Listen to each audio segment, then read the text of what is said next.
कहानी शुरू होती है एक एक्सट्रीम गेमर एलन के साथ जिसने अभी अभी एक गेम कंप्लीट किया है जिसे खत्म करने में उसे पूरे 3 साल की कठिन मेहनत लग गई। लेकिन अचीवमेंट फील करने के बजाय वो काफी डिसअपॉइंटेड होता है क्योंकि पूरा एक्सपीरियंस ही एक लेटडाउन निकला। इतना सारा टाइम और एफर्ट देने के बावजूद गेम ने उससे कभी भी रियल चैलेंज नहीं दिया और एलन असल में चाहता है कुछ ऐसा जो उसे बिल्कुल लिमिट तक पुश कर दे। एक ऐसी गेम जो इतनी ज्यादा मुश्किल हो कि उसे बीट करने में पूरे एक डिकेड लग जाए। वो एक रियल टेस्ट चाह रहा है, ना कि कोई ऐसी चीज जो सिर्फ पेशेंस के दम पर ब्रूट फोर्स से क्लियर हो जाए। ये सब सोचकर वो सीधा अपने नेक्स्ट बड़े चैलेंज की सर्च में लग जाता है और तभी उसे एक मिस्टीरियस टाइटल मिलता है जो क्लेम करता है कि ये कभी खत्म ही नहीं होता। नॉर्मल सिचुएशंस में बिना परमिशन कंप्यूटर पर खुद ब खुद इंस्टॉल होने वाली गेम एक बहुत बड़ा रेड फ्लैग होती है, लेकिन एलन ऑलरेडी पूरी तरह हुक्ड हो चुका होता है और पीछे हटने की जरा भी परवाह नहीं करता। इसके बजाय वो सीधा सेटिंग मेन्यू में घुसकर डिफिकल्टी एडजस्ट करने लगता है, एक्सपीरियंस को जितना हो सके उतना पनिशिंग बनाना चाहते हुए।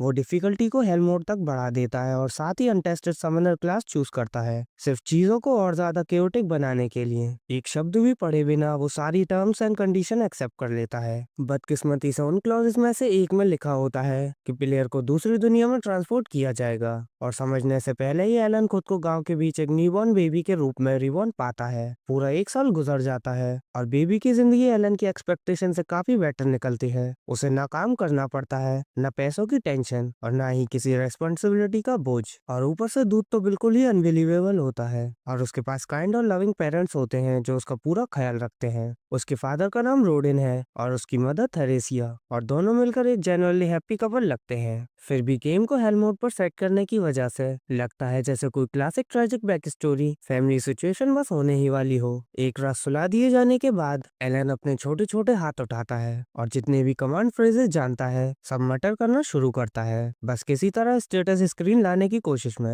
आखिरकार समनर होने के बावजूद उसे बिल्कुल भी आइडिया नहीं होता कि समनिंग असल में काम कैसे करती है। हार मानकर सोने से बिल्कुल पहले वो एक लास्ट बार ट्राई करने का डिसीजन लेता है और इस बात कुछ सच में अपेयर हो जाता है। लेकिन बदकिस्मती से ये चीज एलन को इतना डरा देती है कि वो जोर जोर से चिल्लाने लगता है और आवाज सुनते ही उसके पेरेंट्स कमरे में दौड़कर आ जाते हैं। कोई और ऑप्शन न होने की वजह से वो उस बुक को फिलहाल छुपा देता है। उसे चेक करने और सब ठीक होने का यकीन करने के बाद उसके पेरेंट्स कमरे से निकल जाते हैं। जैसे ही वो जाते हैं एलन दोबारा बुक निकाल लेता है। पूरे 1 साल की कोशिश के बाद फाइनली अपने स्टेट्स देखकर उसे रिलीफ मिलता है और वो एक 1 ईयर ओल्ड समनर के लिए काफी सही लगते हैं। उसकी सारी समनिंग स्किल लोएस्ट ईयर पर होती है, लेकिन बुक एक्सप्लेन करती है जितना ज्यादा यूज करेगा उतनी इम्प्रूव होती जाएंगी। इसलिए एलन तुरंत टेस्ट करने का डिसाइड करता है और जितना वो समझ पाता है फिलहाल वो सिर्फ एच रैंक इंसेक्ट्स और 20 समन कर सकता है, जो सुनने में काफी रेडिकुलसली वीक लगता है। इसलिए वो किसी भी इम्प्रेसिव चीज की एक्सपेक्टेशन नहीं रखता। तब अचानक बुक मैसेज सेक्शन पर फ्लिप होती है और एलन रियलाइज करता है कि उसे वर्ल्ड के गॉड ऑफ क्रिएशन का लेटर मिला है। वो डेटी माफी मांगता है कि एलन की स्टेटस बुक बनने में इतना टाइम लगा और एक्सप्लेन करता है कि समनर क्लास अभी डेवलप हो रही थी, इसलिए सारे अप्रूवल्स क्लियर होने में पूरा 1 साल लग गया।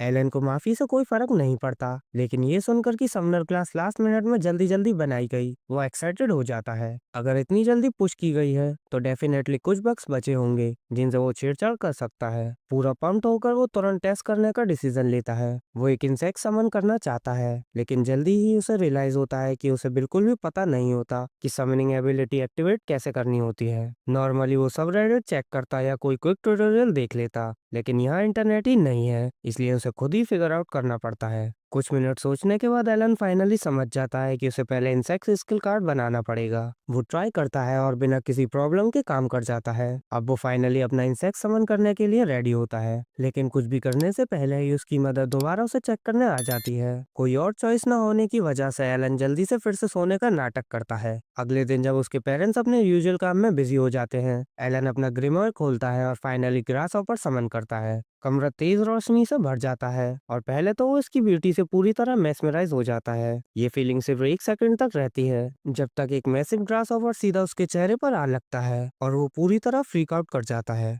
थोड़ा शांत होने के बाद उसे रियलाइज होता है कि ये वही ग्रास ऑपर है जो उसने समन किया था, इसलिए वो उसे कमांड देने की कोशिश करता है। लेकिन बदकिस्मती से समन होने के बावजूद उसका दिमाग अभी भी एक ग्रास ऑपर का ही होता है और वो एलन की एक भी बात नहीं समझता। लेकिन पॉजिटिव साइड पर एलन डिस्कवर करता है कि इसे समन करने से उसकी एजिलिटी और एंड्योरेंस स्टेट बूस्ट हो जाती हैं, जो उसे काफी खुश कर देता है। दुख की बात यह है कि उसकी एक्साइटमेंट उसकी मदर का अटेंशन ले लेती है, और जैसे ही वो फ्लोर पर पड़े जाइंट ग्रासहॉपर को देखती है, वो उसे तुरंत कुचल देती है, जिससे एलन पूरी तरह डिवास्टेटेड हो जाता है। अगले कुछ दिनों तक एलन अपनी इंसेक्ट समनिंग के साथ एक्सपेरिमेंट करता रहता है, लेकिन आखिरकार उसे बोर हो जाता है और वो बीच समनिंग पर शिफ्ट होने का डिसाइड करता है। इस बार वो एक माउस समन करता है और बिल्कुल पहले की तरह बोको से सीधा उसके चेहरे पर लॉन्च कर देती है। लेकिन लक के लिए एलन इसके लिए रेडी होता है, इसलिए वो इस बार ज्यादा नहीं डरता। माउस के साथ भी स्टेट बूस्ट मिलते हैं, लेकिन वो अभी भी ज्यादा स्मार्ट नहीं होता, इसलिए प्रॉपर कन्वर्सेशन करना इम्पॉसिबल होता है। फिर भी उसकी एक स्किल होती है जिसका नाम स्करी है, और जब भी एलन उसे वो एबिलिटी यूज करने को कहता है, वो हर एक बार फॉलो करता है। लेकिन फिर भी वो स्किल खुद में काफी ज्यादा यूजलेस होती है, इसलिए एलन जल्दी ही रियलाइज करता है कि अगर उसे स्ट्रॉन्गर और ज्यादा यूजफुल क्रीचर समन करने हैं, तो पहले अपनी समनिंग एबिलिटीज को लेवल अप करना पड़ेगा।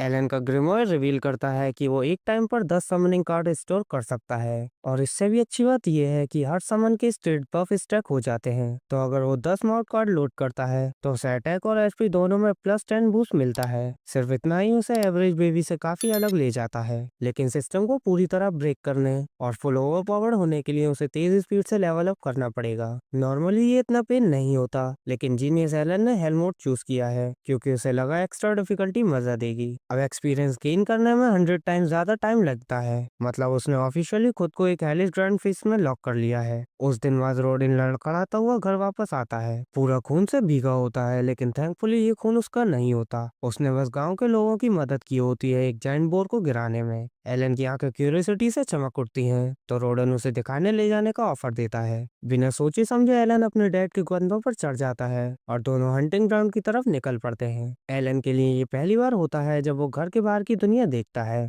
और वो हर नए सीन को पूरी तरह ऑब्जर्व करता है। लेकिन ये ट्रिप उसकी एक्सपेक्टेशन से काफी लंबी होती है, और आखिरकार वो रोडिन की बाहों में सो जाता है। जब वो फाइनली बोर की डेड बॉडी के पास पहुंचते हैं, रोडिन उसे प्यार से जगाता है। एलन कुछ बार आंखें झपकाता है, फिर बिल्कुल जम जाता है। ये बोर बेहद ही ज्यादा बड़ा होता है, वो सोच भी नहीं पाता उसके डैड ने इतनी बड़ी चीज को मारने में मदद कैसे की। थोड़ी ही देर बाद पास के गांव वाले रोडन को वापस आते देखते हैं और चेयर में फट पड़ते हैं। उसे हीरो ऑफ द डे कहकर बुलाते हैं। एलन पूछता है कि क्या ये ग्रेट बोर वाकई इतना स्ट्रांग था, और गैडा एक्सप्लेन करता है कि ये सी रंग मॉन्स्टर क्लासिफाई होता है। नॉर्मली इसे गिराने के लिए लगभग 20 हंटर लगते हैं, तो हाँ, ये काफी बड़ी डील होती है। ये छोटी सी डिटेल एलन के दिमाग में बैठ जाती है, क्योंकि अब उसके पास मॉन्स्टर स्ट्रेंथ मेजर करने का एक सॉलिड बेंचमार्क होता है। लेकिन उस लेवल का कुछ समन करने का सपना देखने से पहले ही उसे एक चीज श्योर पता होती है, उसे पूरी तरह फोकस करके पागलों की तरह एक्सपी ग्राइंड करनी होगी। 10 नॉन स्टॉप महीनों की ग्राइंडिंग के बाद एलन फाइनली समनर के रूप में लेवल 2 हिट करता है, और साथ ही एक काफी सॉलिड अपग्रेड मिलता है। उसके स्टेट्स हर जगह से बूस्ट हो जाते हैं, और सबसे इम्पोर्टेंट बात, वो जी रैंक मॉन्स्टर समन और फ्यूज करने की एबिलिटी अनलॉक कर लेता है। जितना हाई पे उतना ही कैच भी है।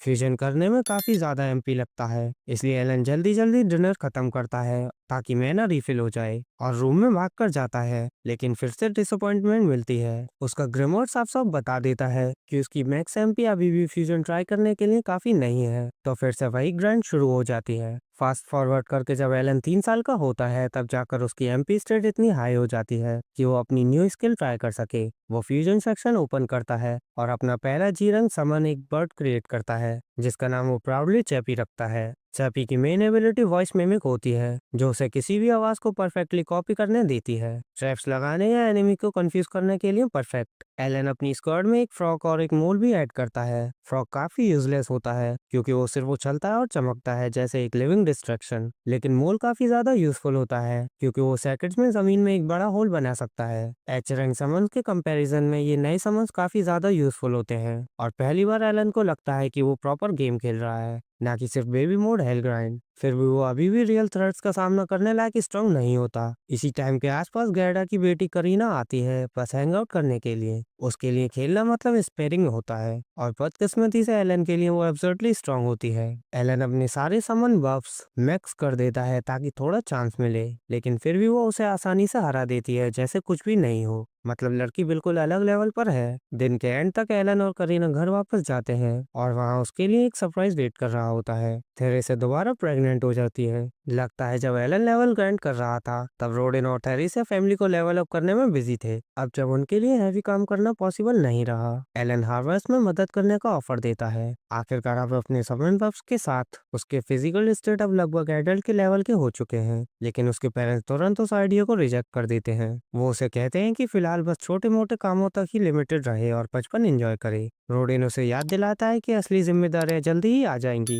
इसलिए जब तक शांति है तब तक उसका मजा ले। पहले तो एलन थोड़ा डिसअपॉइंट हो जाता है जब उसे बताया जाता है कि वो हार्वेस्ट में मदद नहीं कर सकता, लेकिन फिर उसे एक बात समझ आती है, फार्म का काम बिल्कुल जानलेवा होता है। कोई भी पेरेंट अपने 3 साल के बच्चे से ऐसा बेक ब्रेकिंग काम करने की उम्मीद नहीं करेगा। ये समझकर वो पीछे हट जाता है और बात को छोड़ देता है। रोडिन को रिलीफ मिलता है अपने बेटे को इतना मेच्योर बिहेव करते देखकर, और सब नॉर्मल हो जाता है जब तक थेरेसा एक अजीब बात मेंशन नहीं करती जो उसने नोटिस की थी। वो कहती है कि उसने पहले एलन को बैकयार्ड में एक पेड़ पर पत्थर मारते हुए देखा था। क्यूरियस होकर वो पूछती है कि वो क्या कर रहा था। एलन बात को हल्का सा टाल देता है, कहकर कि वो बस सेल्फ डिफेंस ट्रेनिंग कर रहा था अगर कोई मॉन्स्टर आ जाए तो। लेकिन सच में वो एक एक्सपेरिमेंट कर रहा था, ये टेस्ट करने के लिए क्या बेसिक एक्शन को बार बार रिपीट करके समनिंग के अलावा भी स्किल अनलॉक हो सकती हैं। लेकिन अफसोस उस एक्सपेरिमेंट का कोई रिजल्ट नहीं निकला। फिर भी रोडिन एलन की डेडिकेशन से काफी इम्प्रेस होता है और कहता है कि वो उसके अप्रेजल सेरेमनी का इंतजार कर रहा है। एलन ने पहले कभी इसके बारे में नहीं सुना होता, इसलिए वो पूछता है कि ये क्या होती है।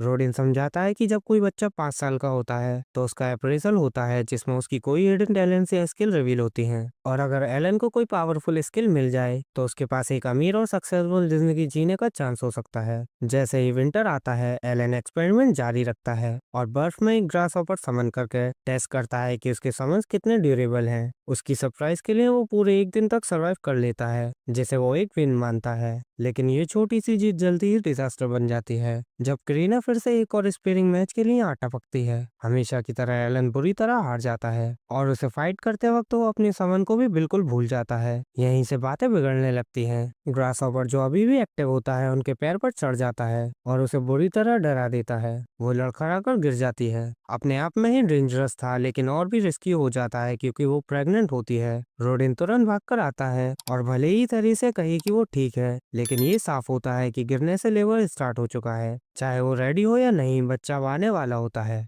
रोडिन जल्दी से करीना को अपनी माँ को बुलाने को भेजता है और जब वो आ जाती है तो वो जल्दी जल्दी डिलीवरी करवाने में थेरेसा की मदद करती है। सूरज उगने तक परिवार एक नए बेबी बॉय का स्वागत करता है। सब खुशी से भरे होते हैं। बस एलन के मन में थोड़ा कंफ्यूजन होता है। उसे अभी भी समझ नहीं आता कि एक गेम ने उसे इस दुनिया में रीइंकार्नेट क्यों किया। लेकिन जब वो अपनी पुरानी जापान वाली जिंदगी के बारे में सोचता है तो उसे महसूस होता है कि वहाँ उसके लिए वैसे भी कुछ खास नहीं था। ये नई जिंदगी जितनी अनएक्सपेक्टेड हो, उसे कुछ काफी ज्यादा इंपॉर्टेंट चीज दे चुकी होती है। इसी वजह से वो डिसाइड करता है कि आगे बढ़ते रहना है, सिर्फ अपने लिए नहीं बल्कि उसे एकमात्र असली फैमिली को प्रोटेक्ट करने के लिए जो उसे कभी मिली है। जब स्प्रिंग आती है एलन को पता होता है कि उसकी अप्रेजल सेरेमनी करीब है, इसलिए वो अपने डैड से पूछता है कि ये होती कैसे है। उसके फादर समझाते हैं कि हर बच्चे को 5 साल के होने पर इस प्रोसेस से गुजरना पड़ता है और अगर एलन को कोई रेयर या हाई रैंकिंग स्किल मिल जाए तो वो एलाइट पाथ पर जा सकता है, लेकिन ये आसान नहीं होने वाला। इस साल कंपटीशन काफी ज्यादा टफ है। काफी सारे बच्चे एक ही टाइम पर 5 साल के हो रहे होते हैं,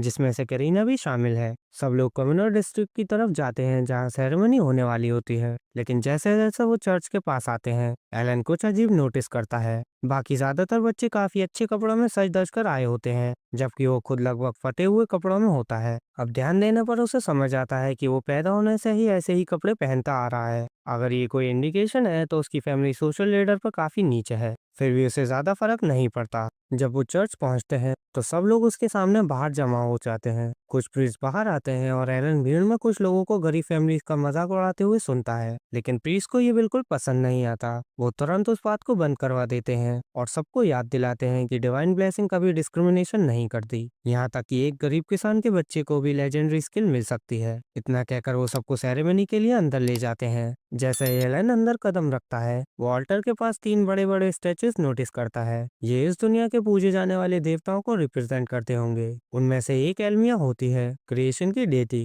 सोचने पर याद आता है कि एल्मिया वही डेटी है जिसने समनर क्लास के डिले के लिए उसे अपॉलॉजी मैसेज भेजा था। अप्रेजल के लिए सबसे पहले पलोमा आता है, जो विलेज चीफ का बेटा होता है। उसे कहा जाता है कि अपना हाथ ग्लोइंग क्रिस्टल स्पेयर पर रखे ताकि उसकी स्टेट रिवील हो सके। पलोमा बात मान लेता है और एक पल बाद स्टोन वॉल चमक उठती है जिसमें उसकी क्लास मर्चेंट दिखाई जाती है। उसके फादर रिजल्ट से काफी प्लीज दिखते हैं, लेकिन एलन दूसरी तरफ कुछ ज्यादा ड्रामेटिक रिजल्ट एक्सपेक्ट कर रहा था। ये बेसिकली इसके ग्रिमोर जैसे ही फंक्शन करता है, बस इस वर्जन में नंबर्स के बदले लेटर ग्रेड यूज होते हैं। प्रोसेस आगे बढ़ता रहता है, जहाँ कुछ बच्चे इंप्रेसिव टैलेंट के साथ निकल जाते हैं जबकि कुछ को कुछ खास नहीं मिलता। कुछ घंटे बीत जाते हैं और अब सिर्फ 2 ही बच्चे बचते हैं, एलन और करीना। अब करीना की बारी आती है और वो एक्साइटमेंट में लगभग क्रिस्टल की तरफ स्प्रिंट कर जाती है। जैसे ही वो उसे टच करती है, पूरी चीज एक तेज सफेद रोशनी में फट पड़ती है। उसका फादर एक सेकंड के लिए पैनिक कर जाता है, सोचता है शायद कुछ गलत हो गया, लेकिन प्रीत शॉक में बिल्कुल फ्रोजन रहते हैं। बाद में पता चलता है कि रीडिंग बिल्कुल लेजिट है और करीना ने स्वॉर्ड लॉर्ड क्लास अनलॉक कर ली है, जो सबसे पावरफुल टाइटल में से एक है। उसका डैड खुशी से फूला नहीं समा रहा होता, लेकिन करीना खुद इतना बड़ा डील होने को समझ ही नहीं पाती।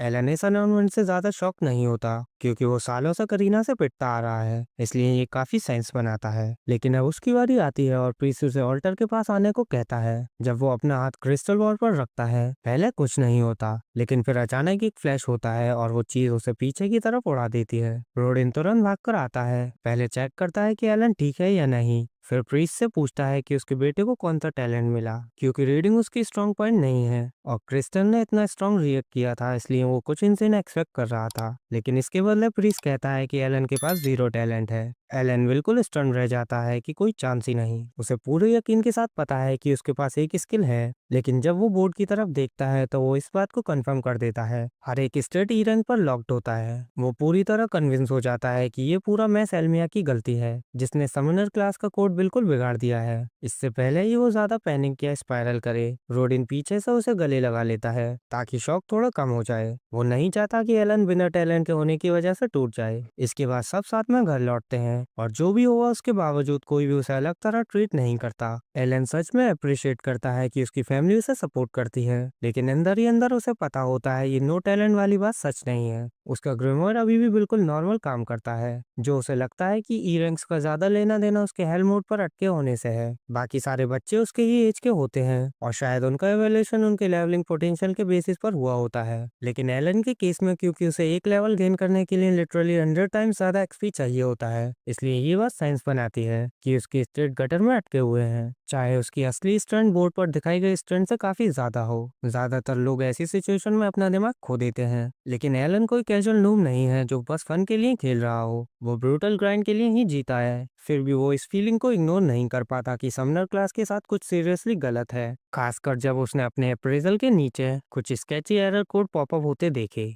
वो इसके लिए देव टीम को कंप्लेंट्स के पहाड़ भेजने की प्लानिंग भी कर चुका है। अगले दिन एलन अपनी फैमिली के साथ करीना के घर जाता है, लेकिन रास्ते में ही उसे कुछ अजीब नोटिस होने लगता है। करीना के घर पर उसके डैड का बिहेवियर थोड़ा ऑफ होता है। सब लोग पार्टी और सेलिब्रेट करने के मूड में होते हैं क्योंकि वो स्वॉर्ड लॉर्ड बन चुकी होती है, लेकिन रोडन फिर भी ऐसा लगता है जैसे कोई खट्टा नींबू चबा रहा हो। गैडा सीधा सीधा सेलिब्रेशन ज्वाइन करने से मना कर देता है जब तक रोडन अपना एटीट्यूड ठीक नहीं करता। पहले एलन को लगता है शायद उसके डैड इस बात से बेटर है कि करीना को कुछ स्पेशल मिल गया, लेकिन ये उन जैसा बिल्कुल नहीं है। रोडन इतनी पिटी नहीं है, इसलिए जो भी बात उन्हें खा रही है वो जरूर कुछ ज्यादा डीप होगी। दोनों 1 और मिनट तक बहस करते रहते हैं, तब गैडा आखिरकार बोल देता है कि बैठने से पहले रोडन ने दोनों फैमिलीज के बीच टाइज तोड़ने की बात कही थी। रोडन अपनी बात पर खड़ा रहता है और समझाता है कि अब जब करीना स्वॉर्ड लॉर्ड बन चुकी है तो उसके पास इस छोटे से बैकवाटर टाउन से बाहर निकलने का ऑलमोस्ट गारंटीड रास्ता है। अगर सब कुछ सही रहा तो वो नोबिलिटी तक पहुंच सकती है, और अगर ऐसा होता है तो रोडन जैसी गरीब फैमिली से जुड़े रहना उसे नीचे खींच सकता है। गैडा पलटकर चिल्लाता है कि उसे स्टेटस या ऐसी किसी भी बकवास से कोई लेना देना नहीं है, लेकिन रोडन फिर भी प्रेशर बनाए रखता है, कहकर कि वो बस करीना के बेस्ट के लिए ये सब कह रहा है। बहस फिर से गर्मा जाती है, लेकिन आखिरकार उनकी वाइफ बीच में आकर उन्हें अलग कर देती हैं, इससे पहले की बात ज्यादा बिगड़ जाए। एलन थोड़ा कंफ्यूज हो जाता है कि फाइट के बाद भी सब इतने चिल कैसे हैं, इसलिए वो चुपचाप गैडा की वाइफ से पूछता है कि क्या ये सब अक्सर होता रहता है। वो सिर्फ हंसती है और कहती है हाँ, पहले तो ये सब हमेशा होता रहता था, लेकिन बाद में हमेशा पैचअप हो जाता था। पता चलता है कि ये चारों बचपन से ही काफी क्लोज थे और इसी विलेज में पैदा हुए और बड़े हुए थे। लगभग 10 साल पहले जब नया सेटलमेंट बनाने की बात पहली बार सामने आई तो ये सब मिलकर आगे आए और फाउंडेशन बनाने में मदद की। उस टाइम के दौरान गैडा और रोडिन काफी ज्यादा क्लोज हो गए थे। ये सब याद करके उन्हें एहसास होता है कि आर्गुमेंट असल में कितना डम है। थोड़ी देर बाद एक मैसेज आता है कि नाइट ऑर्डर ने करीना में इंटरेस्ट दिखाया है और वो लोग यहाँ आ रहे हैं। एलन को लगता है कि उसके स्वॉर्ड लॉर्ड क्लास की खबर जंगल की आग की तरह फैल चुकी होगी। ये ऑब्वियसली एक अच्छी बात है क्योंकि आखिरकार उसे वो रिकॉग्निशन मिल रही है जो वो डिजर्व करती है। लेकिन गैडा फिर भी थोड़ा अनईजी रखता है क्योंकि वो अभी नाइटहुड के लिए साइन अप करने के लिए काफी छोटी है। तब अचानक अप्रेजल सेरेमनी का एक बच्चा जिसे डिसेंट सा टैलेंट मिला था बकवास बोलना शुरू कर देता है। वो एलन के पास आता है और कहता है कि वो यहाँ बिलोंग नहीं करता। उसे टैलेंटलेस रिजेक्ट बोलता है, लेकिन एलन को बिल्कुल भी फर्क नहीं पड़ता। उसके पास अभी भी अपनी समनर पावर्स हैं, इसलिए इस लूजर के ओपिनियन का कोई मतलब ही नहीं। लेकिन करीना ये बात बर्दाश्त नहीं करती कि कोई भी उसके बेस्ट फ्रेंड के बारे में बकवास बात नहीं करेगा। वो आगे बढ़ती है और उस पंख को पीछे हटने को कहती है और प्रोसेस में उसकी उंगली लगभग काट ही देती है। तब गैडा जल्दी से बीच में आकर उसे खींचकर ले जाता है। इसके तुरंत बाद विलेज चीफ अनाउंस करता है कि नाइट ऑर्डर आखिरकार आ चुका है। पूरा एरिया एक्साइटमेंट से भर जाता है क्योंकि यहाँ कोई भी रियल लाइट्स को पास से नहीं देख पाता। फिर चीफ गैडा और करीना को नाइट कैप्टन से मिलने के लिए बुलाता है। करीना एक्साइटमेंट से लगभग कांप रही होती है क्योंकि उसने हमेशा नाइट बनने का सपना देखा है, इसलिए कैप्टन से पर्सनली मिलना उसके लिए अल्टीमेट विश जैसा होता है। एलन सोचने लगता है क्या नाइट्स करीना को ट्रेनिंग के लिए कैप्टन ले जाने का प्लान कर रहे हैं, लेकिन नाइट कैप्टन कुछ कहे उससे पहले ही गैडा बोल पड़ता है। कहता है कि वो उसकी परमिशन नहीं दे सकता क्योंकि वो अभी सिर्फ एक बच्ची है। कैप्टन इसे लाइटली लेते हुए कहता है एज मैटर नहीं करती। अगर वो सच में स्वॉर्ड लॉर्ड है तो ट्रेनिंग हैंडल करने के लिए वो काफी कैपेबल होनी चाहिए। इसमें कोई इशू नहीं है जब तक कि ऑब्वियसली उन्होंने ये सब झूठ ना बनाया हो और नाइट ऑर्डर को धोखा देने के लिए उसे स्वॉर्ड लॉर्ड ना बताया हो। गैडा तुरंत मना करता है, कसम खाकर कहता है कि वो सच बोल रहा है, लेकिन तब तक देर हो चुकी होती है। कैप्टन अपना फैसला कर चुका होता है और अपने वाइस कैप्टन को यहीं इसी वक्त करीना को डुएल में टेस्ट करने का ऑर्डर देता है और एक सेकंड भी हेजिटेट किए बिना वो आदमी एग्री कर लेता है। गैडा फिर कैप्टन से रिक्वेस्ट करता है कि वो दोबारा सोचे।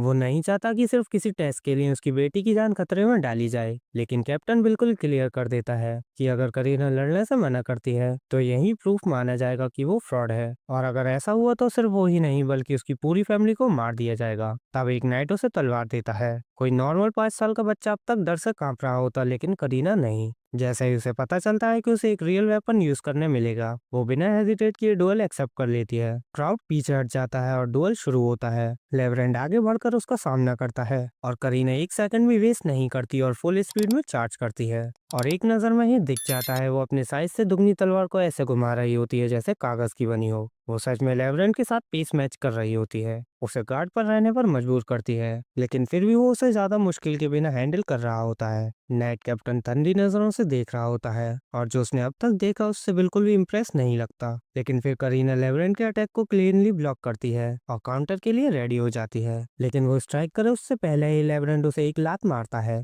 और उसे पूरी स्ट्रीट के पार उड़ाता हुआ सीधा दीवार से टकरा देता है। गैडा जैसे ही अपनी बेटी को ऐसे उछलते हुए देखता है वो कंट्रोल खो देता है। वो भागकर आगे बढ़ना चाहता है, लेकिन नाइट उसे गिराकर जमीन पर दबा देते हैं। एलन और रोडन मदद करने की कोशिश करते हैं, लेकिन उन्हें भी धक्का देकर गिरा दिया जाता है। एलन अपनी आंखों पर यकीन नहीं कर पाता, ये सही नहीं है। चाहे करीना स्वॉर्ड लॉर्ड हो या नहीं, वो फिर भी एक बच्ची है और जिससे वो लड़ रही है वो सालों का बैटल एक्सपीरियंस रखता हुआ एक क्राउन नाइट है। लेकिन तभी कुछ बदल जाता है। करीना खड़ी होने लगती है और उसके आसपास की हवा बदल जाती है। उससे एक भारी और खतरनाक प्रेशर निकल रहा होता है और वो एक शब्द भी नहीं बोल रही होती, बस वहाँ खड़ी रहती है पूरे मेनेस को रेडिएट करते हुए। एक सांस भी वेस्ट किए बिना करीना फिर से फुल फोर्स असॉल्ट के साथ चार्ज करती है, बिल्कुल हीट सीकिंग मिसाइल की तरह लॉक होकर। इस बार लेवरेंड के पास कोई चांस नहीं होता, वो उसे पूरी तरह स्ट्रीम रोल कर देती है और उसकी तलवार को क्लीनली 2 टुकड़ों में काट देती है और लगभग उसका सर ही काट देती है। करीना थोड़ी डिसअपॉइंटेड लगती है कि मैच इतनी जल्दी खत्म हो गया, लेकिन उसे क्लियरली मजा आया होता है।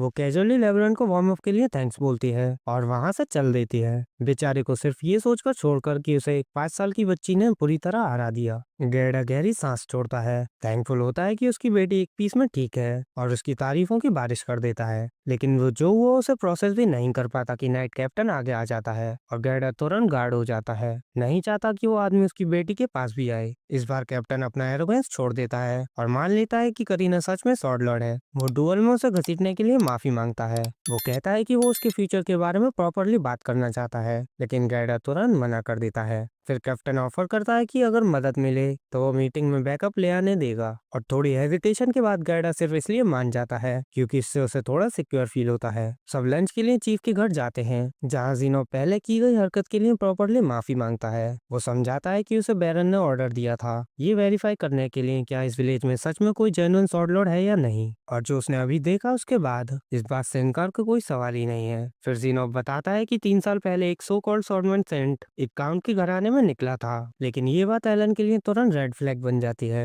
क्योंकि गेम सिस्टम के मुताबिक शॉर्ट सेंट सिर्फ कॉमन बैकग्राउंड से पैदा होते हैं, नोबल ब्लड से नहीं। इसलिए वो वाला बंदा पक्का एक टोटल फ्रॉड रहा होगा। बाद में पता चलता है कि वो फेक रॉयल फैमिली की सर्विस में चला गया था, लेकिन हाइप पर खड़ा नहीं उतर पाया। जब उन्होंने उसे रिजेक्ट कर दिया तब उन्हें समझ आया कि वो सिर्फ एक नॉर्मल स्वॉर्डमैन था जो अपने रैंक फेक कर रहा था, और कई नोबल्स को रैंक के लिए ब्लफ करते पकड़ने के बाद किंगडम ने फॉल्स टैलेंट रिपोर्ट्स के अगेंस्ट जीरो टॉलरेंस पॉलिसी लगा दी। इसके बाद भी जिनोब जनरली दोबारा माफी मांगता है कि उसने करीना को इतनी मुश्किल सिचुएशन से गुजारा। वो गैडा को रीश्योर करता है कि कोई भी उसे इससे छीनना नहीं चाहता, इसके बजाय वो चाहते हैं कि वो घर पर रहकर नॉर्मल ट्रेनिंग करती रहे, और अगर वो चाहे तो 12 साल की होते ही नाइट एकेडमी ज्वाइन करने का ऑप्शन मिलेगा। इसके थोड़ी देर बाद एलन चिल्लाने लगता है जैसे उसकी सॉसेज जिपर में अटक गई हो, जो पॉसिबल ही नहीं है क्योंकि उसकी दुनिया में अभी तक जिपर इन्वेंट नहीं हुए हैं। असल में उसकी एक्साइटेड स्क्रीम की वजह ये होती है कि सालों की मेहनत के बाद वो फाइनली लेवल अप हो गया है। उसकी सारी एग्जिस्टिंग स्किल्स लेवल अप हो जाती हैं और इसके ऊपर से उसे एक नई स्किल मिलती है जिसका नाम है एनहेंस। एलन सोचता है कि क्या वो इस नई स्किल का यूज करके अपने समन्स को और भी स्ट्रॉन्ग बना सकता है। इसी सोच के साथ उसे नोटिस होता है कि अब वो एफ रैंक क्रीचर्स क्रिएट और समन कर सकता है। उसे ये ऑलरेडी एक्सपेक्ट था और वो सोचता है कि जो क्रीचर्स पहले से मौजूद हैं उन्हें फ्यूज करके वो कौन से नए क्रीचर्स बना सकता है। वो दुलूलैंड में कदम रखता है और अपने इस पिटीफुल लेवल पर ड्रैगन समन करने की विश करता है और फिर बाकी इंप्रूवमेंट्स चेक करने लगता है। उसे पता चलता है कि अब उसका ग्रिमॉयर 30 क्रीचर कार्ड तक होल्ड कर सकता है, जिससे उसे 50% ज्यादा बूस्ट मिलता है जो वो क्रीचर समन करके पाता है। हालांकि उसे रियलाइज होता है कि वो काफी स्लोली प्रोग्रेस कर रहा है क्योंकि लास्ट लेवल अप को 2 साल हो चुके हैं, लेकिन फिर भी वो ज्यादा नहीं सोचता उस क्रेटर के बारे में जो उसने रोज पेड़ पर पत्थर मार मार के बना दिया है। दूसरी तरफ उसकी माँ फिर से प्रेग्नेंट होती है और एलन अब घर के काम में मदद करता है। उसके पेरेंट्स सोचने लगते हैं कि इस बार लड़का होगा या लड़की, और उनकी होप होती है कि लड़की हो ताकि माँ उसका नाम रख सके। तभी एलन को नोटिस होता है कि उसकी माना फिर से फुल हो गया है और वो अपना ग्रिमॉर खोलता है जिसमें उसे क्रिएशन गॉड एल्मिया की तरफ से एक लेटर मिलता है। वो गॉड का नाम जोर से बोल देता है जिससे उसके डैड उसे डांटते हैं और कहते हैं कि भगवान का नाम बेकार में मत लिया करो। एलन पूरा लेक्चर सुनना नहीं चाहता इसलिए सबका ध्यान भटका देता है, ये कहकर कि रोडन के हाथ पर जो पुराना स्कार था वो गायब हो गया है। रोडन उसे बताता है कि ये इसलिए हुआ क्योंकि बोरान के दौरान उसने ट्रायल ऑफ गॉड्स पास किया था। एलन इस बारे में क्यूरियस हो जाता है और रोडन एक्सप्लेन करता है कि ट्रायल ऑफ गॉड्स एक स्पेशल इवेंट होता है जो कभी कभी हंटिंग के वक्त होता है। इसमें उन्हें अचानक से एनर्जी का बर्स्ट फील होता है और उनकी सारी वाउंड्स बिल्कुल हील हो जाती हैं। एलन को रियलाइज होता है कि उसके डैड जो डिस्क्राइब कर रहे हैं वो असल में लेवलिंग अप का ही प्रोसेस है, बस इस दुनिया के एनपीसी इसे ट्रायल ऑफ गॉड्स कहते हैं। वो सोचता है कि उसके डैड का लेवल काफी हाई होगा क्योंकि वो एक वेटरन बोर हंटर हैं और उनके कंपैरिजन में वो अभी भी लेवल 1 पर अटका हुआ है, चाहे उसकी समनिंग स्किल 2 बार लेवल अप हो चुकी हो। एलन जानता है कि लेवल अप करने के लिए मॉन्स्टर का हंट करना जरूरी है, लेकिन प्रॉब्लम ये है कि हंटिंग के अलावा सर्फ्स को बिना परमिशन अपनी विलेज छोड़ने की इजाजत नहीं होती। इसलिए वो अपना आइडिया सॉफ्टली लॉन्च करता है और कहता है कि काश वो हंटिंग पर जा सकता। रोडन तुरंत उसकी बात काट देता है और कहता है कि हंटिंग एक बहुत डेंजरस एक्टिविटी है और बच्चों को फॉरेस्ट के पास भी नहीं जाना चाहिए। एलन इससे काफी डिसअपॉइंटेड हो जाता है, लेकिन उस रात बाद में वो चेक करने का फैसला करता है कि देव ने उसे लेटर में क्या भेजा है। जैसे उसने एक्सपेक्ट किया था, गॉड्स ने वो टैक्स ग्लिचेस फिक्स कर दिया होता है जिसमें अप्रेजल सेरेमनी के वक्त ब्लैक मॉन्यूमेंट पर उसका समनर क्लास डिस्प्ले नहीं हो रहा था। सिर्फ इतना ही नहीं, गॉड्स ने ऑफिशियली पॉप को एक डिवाइन ओरेकल भेजा होता है ताकि वो इस नए जॉब क्लास के बारे में अवेयर रहे। और अब फ्यूचर में ये प्रॉपरली डिस्प्ले होगा। इसके अलावा उन्होंने उस इशू को भी एड्रेस कर दिया होता है जिसमें एलन की सारी स्किल्स ई रैंक पर स्टक थी, क्योंकि normal calculation method growth rate का यूज करके पोटेंशियल कैलकुलेट करता है। गॉस ने उसे एक स्पेशल पोटेंशियल डिस्प्ले पेज भेजा होता है जो ग्रोथ स्पीड पर डिपेंड नहीं करता। एलन उसे चेक करता है और पाता है कि अटैक और एंड्योरेंस के अलावा उसके ऑलमोस्ट सारे स्टेट्स काफी हाई हैं। उसके पास माना और इंटेलिजेंस में एस रैंक होता है, जो एक समनर के लिए बिल्कुल लॉजिकल है, लेकिन क्योंकि उसने हेल मोड चूज किया है अपने फुल पोटेंशियल तक पहुंचना लगभग इम्पॉसिबल होगा। फिर भी एलन ग्राइंडिंग से कभी नहीं डरता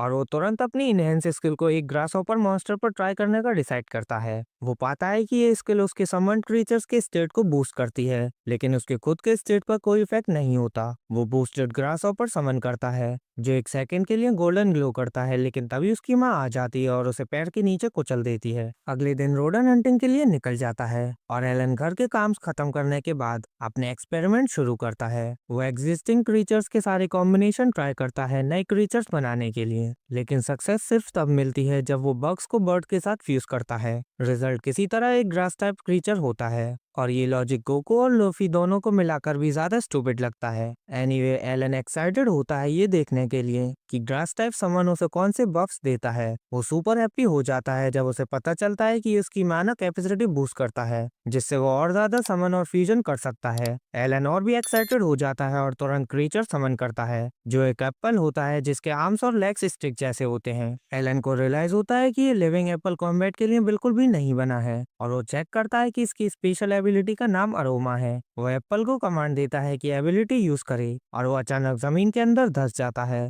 और फिर एक लंबा सा सैपलिंग उगाता है जो बहुत स्वीट स्मेल करता है। एलन सोचता है कि ये काफी बेकार एबिलिटी है, लेकिन उसकी माँ को वो अरोमा बहुत पसंद आता है, इसलिए वो सैपलिंग को वहीं रहने देता है। बाद में करीना फिर से एलन के साथ प्रैक्टिस करने आती है और हमेशा की तरह उसकी काफी बुरी तरह से पिटाई होती है, लेकिन फिर भी वो नोटिस करती है कि एलन थोड़ा बेटर हो गया है। एलन जानता है कि इसके पीछे उसकी शॉर्ट मास्टरी स्किल है जो करीना के साथ रोज प्रैक्टिस करते करते लेवल 3 तक पहुंच चुकी है। इसके ऊपर से उसे अपने समन क्रीचर से भी एक्स्ट्रा स्टेट मिल रहे होते हैं। उसके जाने के बाद एलन अपने बैकयार्ड में पेड़ पर पत्थर फेंकने लगता है और मेंटली बहुत बर्नआउट फील करता है क्योंकि उसने अभी तक एक भी बार लेवल अप नहीं किया है। उसे अपने छोटे भाई मैश का भी ध्यान रखना होता है और घर के काम में मदद करनी होती है क्योंकि उसकी माँ विलेज के लिए और ज्यादा वर्कर्स बनाने में बिजी है और उसे लगता है कि पत्थर फेंकने वाली ट्रेनिंग बिल्कुल वर्थ इट नहीं है। उसने एप्पल ट्री सैपलिंग का एक छोटा सा पैच भी बना लिया होता है क्योंकि उनकी स्वीट स्मेल माना रिकवरी टाइम को 6 घंटे कम कर देती है। रात को बाद में एलन और उसकी माँ ईगरली रॉर्डन के घर लौटने का वेट करते हैं और थोड़ा घबरा जाते हैं क्योंकि आज उसका इतनी जल्दी वापस आना एक्सपेक्टेड नहीं था। अचानक उन्हें घर के बाहर शोर सुनाई देता है और वो देखते हैं कि विलेजर्स एक वुडन बोर्ड पर इंजर्ड रोडन को उठाकर ला रहे हैं। एलन और उसकी माँ तुरंत बाहर भागते हैं और विलेजर्स की मदद करते हैं रोडन को घर के अंदर लाने में। रोडन बहुत बुरी तरह से इंजर्ड होता है और उसके पेट पर एक बड़ा सा घाव होता है। गैडा बताता है कि रोडन के पेट में सीधा बोर का फैंग घुस गया था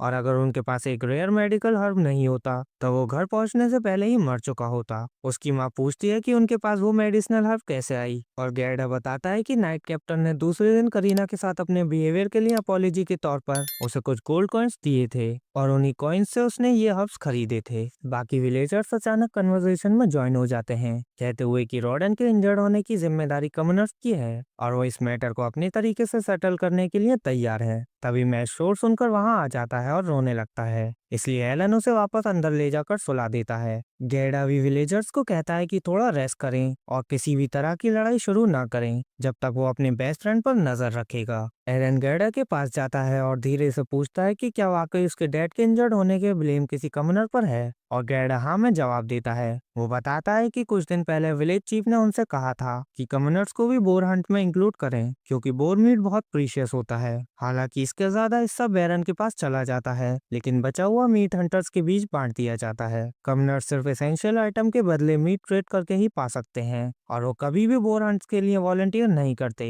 क्योंकि वो ढेर सारे विम्स होते हैं जो जानते हैं कि वो एक जाइंट मॉन्स्टर को हैंडल नहीं कर सकते। लेकिन इस बार सिचुएशन अलग थी क्योंकि नाइट कैप्टन जिनोक को रॉडन को हीरो बोलते हुए सुनने के बाद उन्हें लगा कि रॉडन के साथ होने पर कमनर्स सेफ रहेंगे। गैडा कहता है कि ना तो वो और ना ही रॉडन कमनर्स को हंट में लाने के फेवर में थे, लेकिन वो चीफ के ऑर्डर को मना नहीं कर सकते थे। सिचुएशन और भी बुरी तब हो गई जब काफी कमनर्स ने प्रैक्टिस को सीरियसली ही नहीं लिया क्योंकि वो उन सब से ट्रेनिंग लेना नहीं चाहते थे जो उनसे लोअर सोशल क्लास के थे। फिर हंट के दिन कमनर्स को ये काम दिया गया कि वो बोर का ध्यान भटकाएं जब बाकी सब लोग अटैक करें, लेकिन उनमें इतनी हिम्मत भी नहीं थी कि वो ये काम कर पाएं और वो अपने वेपन्स गिराकर भाग गए। उनमें से एक क्लमसी इडियट जमीन पर गिर गया और उसे प्रोटेक्ट करते हुए रॉडन के पेट में बोर का टस्क घुस गया। किसी तरह उन्होंने ग्रेट बोर को डिफीट कर लिया और मेडिसिनल हर्ब का यूज करके रोडन की जान भी बचा ली। गैडा एलन और थेरेसा से कहता है कि वो अगले दिन रोडन के हंट का हिस्सा उसके घर ले आएगा और उनसे स्ट्रांग रहने को कहता है। अगली सुबह एलन उठता है और देखता है कि उसकी माँ उसके डैड का ख्याल रख रही है।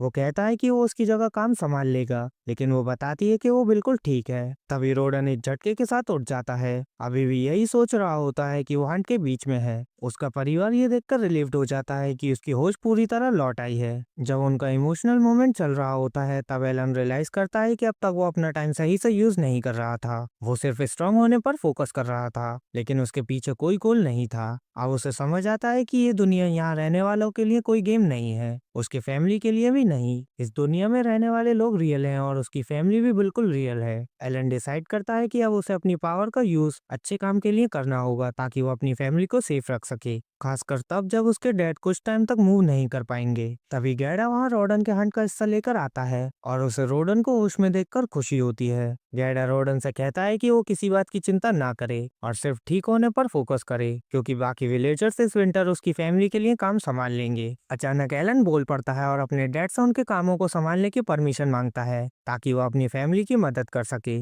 वो उसी दिन काम शुरू कर देता है। सबसे पहले वेल से पानी निकालकर फिर भारी बकेट्स उठाता है, जिसे इवन एडल्ट्स भी मुश्किल से उठा पाए। सब लोग शॉक्ड हो जाते हैं ये देखकर कि एलन कितना अलग बना हुआ लगता है, लेकिन असल में उसने बस अपनी सारी लिमिट्स हटा दी होती हैं। उसने अपनी समझ के थ्रू अपनी फिजिकल स्ट्रेंथ को मैक्स आउट कर लिया होता है, क्योंकि इसी से वो अपनी फैमिली की सबसे ज्यादा मदद कर सकता है। और उसे इस बात की भी टेंशन नहीं होती कि लोग उस पर ध्यान देंगे, क्योंकि उनके पास ऑलरेडी करीना होती है जो बाहरी दुनिया का ध्यान भटका सकती है। अपने घर पानी डिलीवर करने के बाद वो खेतों में जाता है गैडा से पोटैटो हार्वेस्ट करना सीखने। गैडा उसे कहता है कि पोटैटोस निकालने के लिए दोनों हाथों का यूज करे, लेकिन एलन शो ऑफ करते हुए सिर्फ एक हाथ से पूरा बंच खींच लेता है। वो कहता है कि उसे ये स्ट्रेंथ अपने डैडी से मिली है और फिर वो पूरे दिन खेत में मेहनत करता है। सारे पोटैटोस एक ही दिन में हार्वेस्ट कर लेता है। बाद में वो हार्वेस्टेड पोटैटोस को देखता है और सोचता है कि कितना अनफेयर है कि बैरन को सर्व के उगाए हुए पोटैटोस का आधा से ज्यादा हिस्सा मिल जाता है। तभी उसे अपने घर पर कुछ गेस्ट के आने की आवाज सुनाई देती है और पता चलता है कि विलेज चीफ खुद आया है, उस इडियट के साथ जो रोडन के इंजर्ड होने का कारण बना था। चीफ कुछ फ्रूट्स गिफ्ट के तौर पर लाया होता है और वो आदमी अपनी गलती के लिए माफी मांगता है, जिसकी वजह से रोडन को चोट लगी। जब रोडन अच्छी नीयत से रिएक्ट करता है और उसे कहता है कि अगर वो हंटिंग कंटिन्यू करना चाहता है तो ज्यादा केयरफुल रहे। थेरेसा इतनी आसानी से उस इडियट को माफ करने के मूड में नहीं होती। वो उसे लेक्चर देती है कि हर किसी का एक फैमिली होता है जिनके पास वो वापस जाता है, चाहे उसकी सोशल क्लास कुछ भी हो, और उसे किसी की जिंदगी को इतनी कैजुअली ट्रीट नहीं करना चाहिए। तभी बाकी सर्वसी रोडन का हालचाल पूछने के लिए वहाँ आ जाते हैं और उनकी अजीब हरकतें देखकर थेरेसिया का गुस्सा धीरे धीरे ठंडा हो जाता है। अगले दिन एलन अकेला वाइल्ड ग्रास के फील्ड में जाता है और अपने जीनियस प्लान के लिए एक बड़ा एरिया तैयार करता है ताकि उसकी फैमिली विंटर गुजार सके। वो अपनी इन्वेंट्री से फ्रॉग समन करता है और जैसे ही सारे फ्रॉग्स उस पर कूदते हैं वो अपने हाथों से अपना चेहरा प्रोटेक्ट करता है, फिर वो जमीन पर गिर जाते हैं। फिर एलन कुछ नूब लेवल ट्रैप सेट करता है और फ्रॉग्स को उनकी प्रोवोक स्किल यूज करने को कहता है। उम्मीद करता है कि इससे कुछ वाइल्ड बर्ड्स अट्रैक्ट होंगे जिन्हें वो ट्रैप करके घर ले जा सके, लेकिन जब काफी देर तक इंतजार करने के बाद कुछ भी नहीं आता तो वो गिव अप कर देता है। तभी उसे एक बर्ड उनकी तरफ आता हुआ दिखता है और वो उसे पकड़ने के लिए रेडी हो जाता है, लेकिन फिर उसे रियलाइज होता है कि ये कोई ऑर्डिनरी बर्ड नहीं बल्कि बीरंग मॉन्स्टर एल्बरन है। मॉन्स्टर बिना सोचे समझे ट्रैप्स को तोड़ देता है और फिर एक एक करके फ्रॉग्स को डिफीट कर देता है। एलन समझ जाता है कि वो बीरंग मॉन्स्टर के सामने बिल्कुल मैच नहीं करता और भागने लगता है, लेकिन तभी उसकी स्टेटस विंडो उसके सामने पॉप अप होती है और वो सोचता है कि अपने फिजिकल स्टेट्स को लिमिट तक बूस्ट करने के बाद शायद वो इस मॉन्स्टर को गिरा सकता है। इसलिए वो फाइट बैक करने का डिसीजन लेता है और तुरंत एक पत्थर मॉन्स्टर के सर पर फेंकता है, फिर आगे चार्ज करके अपनी शॉट से अटैक करता है। मॉन्स्टर उसे वापस हिट करता है, लेकिन फिर एलन डॉग्स का एक पैक समन करता है जो मॉन्स्टर को काटकर उसे बिजी रखते हैं, लेकिन ये ज्यादा देर तक नहीं चलता क्योंकि बर्ड मॉन्स्टर जल्दी ही उन सबको डिफीट कर देता है और एलन फिर से अपनी शॉट के साथ फाइट करने लगता है। है। मॉन्स्टर उसे दोबारा हिट करता है और इस बार उसे ज्यादा डैमेज होता है क्योंकि उसकी समन्स के डिफीट होने के बाद काफी बफ्स चले जाते हैं। वो इतना वीक फील करता है कि खड़ा भी नहीं हो पाता और फिर मॉन्स्टर बर्ड उस पर दोबारा अटैक करता है। एलन किसी तरह अपनी स्वॉर्ड से उसका अटैक ब्लॉक करता है, लेकिन उसे लगता है कि शायद यहीं गेम ओवर होने वाला है। एलन सोचता है कि वो मॉन्स्टर के अटैक से कैसे सरवाइव करे। तब अचानक उसके दिमाग में एक आइडिया आता है जिसे उसने पहले कभी टेस्ट नहीं किया था। वो अपने लेटेस्ट बग टाइप समन्स को समन करता है जो उसने क्रिएट किए थे और उन्हें बर्ड मॉन्स्टर पर छोड़ देता है। कैटरपिलर मॉन्स्टर एल्बरम से एनर्जी सक करना शुरू कर देते हैं और उसका अटैक रुक जाता है, जिससे एलन को रियलाइज होता है कि वो बिल्कुल सही था उनकी एबिलिटी के कॉम्बैट में यूजफुल होने के बारे में। वो बर्ड मॉन्स्टर के नीचे से निकल आता है और डिसाइड करता है कि वो उसे लगातार अटैक करके वीकन करेगा। इस तरीके से वो अपने सारे बफ्स लूज करने के बाद मरने से बच सकता है। वो बग्स के साथ बर्ड पर अटैक करने के लिए एक और पैक डॉग्स का समन करता है और दोनों मिलकर मॉन्स्टर को कम्प्लीटली ओवरवेल्म कर देते हैं। एलन इस मौके का फायदा उठाता है और उसके हेड पर एक फैटल ब्लो मारता है और एक पल के लिए दुनिया उसके लिए ब्लैक एंड व्हाइट हो जाती है। अगले ही मोमेंट मॉन्स्टर जमीन पर डेड गिर जाता है और एलन का ग्रमोर उसके सामने अपीयर होता है जो उसे बताता है कि उसने एल्बरम को डिफीट कर दिया है और उसे 100 एक्सपीरियंस पॉइंट मिले हैं। एलन अपनी विक्ट्री डिक्लेयर करने के लिए जोर से चीखता है और उसे लगता है जैसे वो अपनी पहली मॉन्स्टर को हराकर दुनिया के टॉप पर है। थोड़ी देर बाद वो अपना कीमती हंट घसीट घसीट कर घर पहुंचता है और उसके फैमिली और फ्रेंड्स से डी रैंक मॉन्स्टर को देखकर डम्फाउंडेड हो जाते हैं। थेरेसिया उससे पूछती है कि उसने इसे कैसे गिराया और एलन मन का सबसे बड़ा अंडर स्टेटमेंट करते हुए कहता है कि उसने मॉन्स्टर को अपने पास जमीन पर लैंड करते देखा, फिर उसे सरप्राइज किया और खत्म कर दिया। करीना एलन के अमेजिंग फीट से काफी इंप्रेस होती है, लेकिन मैच डेड मॉन्स्टर को देखकर डरा हुआ है।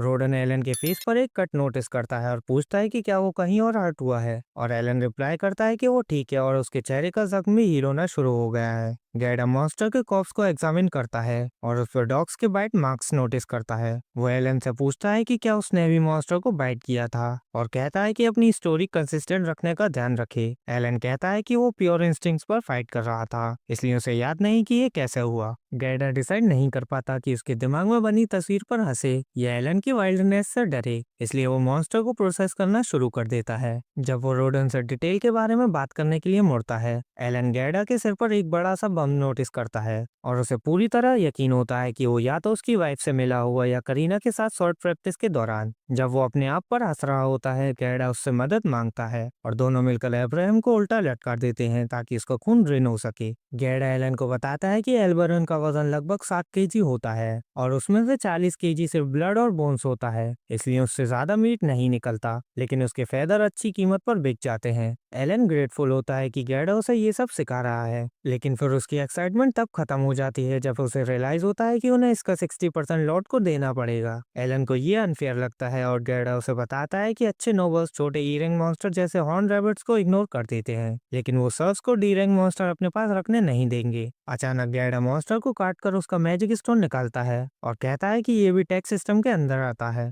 लेकिन विलेजर्स जैसे उनके लिए बेकार है। फिर भी गैडा को एक आइडिया आता है और वो कहता है कि अगर रोडन कमनर की गलती की वजह से इंजर्ड नहीं होता तो एलन का एल्बरम से सामना ही नहीं होता और वो इस बात का यूज करके विलेज चीफ को गिल्ट ट्रिप कर सकते हैं और उससे बड़ा हिस्सा ले सकते हैं। एलन रियलाइज करता है कि उसके डैड का बेस्ट फ्रेंड सिर्फ मसल ब्रेन नहीं है, बल्कि उसके पास अपने आइडियाज भी हैं। थोड़ी ही देर बाद गैडा और एलन चीफ के पास जाते हैं, जो एल्बरम के कॉप्स को देखकर काफी खुश होता है और गैडा उसे बताता है कि वो फेदर्स को टैक्स के तौर पर देने के लिए तैयार हैं और बाकी मॉन्स्टर कॉप्स अपने पास रखना चाहते हैं। चीफ को ये आइडिया पसंद नहीं आता और वो कहता है कि लॉर्ड ने इस साल और भी ज्यादा मीट मांगा है, इसलिए उसके हाथ बंधे हुए हैं। गैडा कहता है कि वो मैजिक स्टोन भी दे देंगे, लेकिन चीफ फिर भी सेटिस्फाइड नहीं होता। यही गैडा का क्यू होता है गिल्ट ट्रिप शुरू करने का और वो कहना शुरू करता है कि अगर उनका विलेज हीरो रोडन इंजर्ड नहीं होता तो वो इतनी मुश्किल सिचुएशन में नहीं होते। वो कहता है कि रोडन का परिवार पूरी सर्दी में भूखा मरेगा जब वो बेड पर पड़ा होगा और एलन भूख की वजह से बेहोश होने का ड्रामा शुरू कर देता है। किस्मत से विलेज चीफ आसानी से मैनिपुलेट हो जाता है और वो डील मान लेता है। एलन चीफ को थैंक यू कहता है और फिर पूछता है कि क्या वो फ्यूचर में हंट किए गए एल्बरम्स को मीट भी रख सकते हैं। उसे पता होता है कि ये ट्रिकी होने वाला है और कैरेडा जोर से कहता है कि इतने एक्साइटेड ना हो